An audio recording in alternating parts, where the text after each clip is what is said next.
Hello, welcome to the Glasstire Top 5 for the week of October 8th, 2015. We had a fair last weekend. You're going to Chinati this week, and there's action happening. Number 5 this week is a two-part show, This Side of Paradise, new photographic work by Texas artists. This is a group show jointly held by the Houston Center for Photography and Photo Fest. They do it every other year. And this year, Catherine Anspawn from Houston is the curator. And it's always very interesting. It's always very different because it's a different curator each time. And so I have never not enjoyed this show. And I've always, found somebody new and interesting. They previewed a few of the works at the Texas Contemporary Fair last weekend. There was a piece that I just got the biggest kick out of. It tickled me.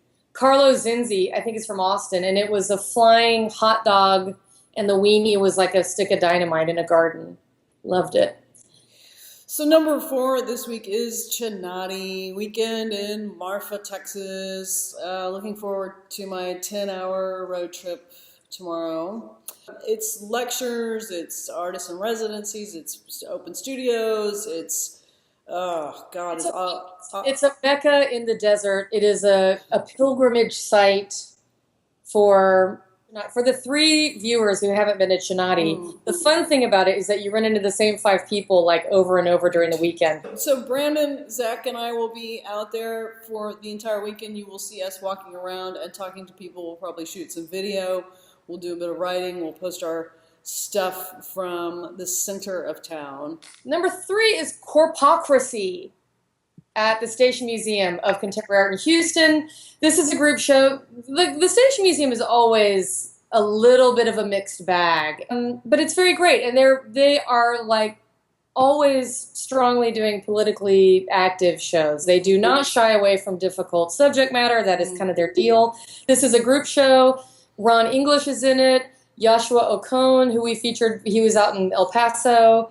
And of course, the beloved Mark Lombardi, the late Mark Lombardi, who was known for his drawings intersecting, points of power within the art world. So number 2 this week is International Pop. This made our fall preview list as well. We're just excited about it. I've seen it. It was organized by The Walker. I saw it up there a few months ago. It's this big, sweeping, wonderful show of the phenomenon of pop art. So Brazil and Argentina and Japan, Germany, France. It's huge. It's quite fun. There's some political content that's a little bit dark. At the Walker, it had this kind of nice, almost loose, sort of rangy feel. It felt there was a lot of oxygen there. Despite the fact that there's a lot of work. I don't know how it's going to play at the DMA. I don't know if it's going to feel tighter or more polished somehow. Number 1, we've at Glasstire have been looking forward to this for months. It's Self-Taught Genius, Treasures from the American Folk Art Museum at the Amon Carter in Fort Worth. It opens this weekend. It's more than 100 pieces from the 1700s up to now, of self-taught artists, and it's going to be fantastic, I am sure. I don't see how it can't be. And I think it does resonate with their collection as well. They have some folk art in their collection as well. Yeah, to me, the Amon Carter is the perfect home for this show. I think this is going to be dynamite. Really, really great.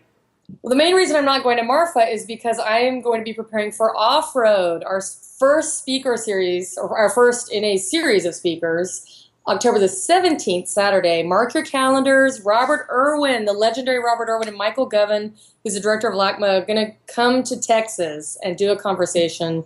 Please, it's free. You can just register online. We're going to be seating people first come, first serve. There's plenty of room. It's a nice size theater. Come on the 17th. Oh, and we'll have complimentary cocktails before the talk. So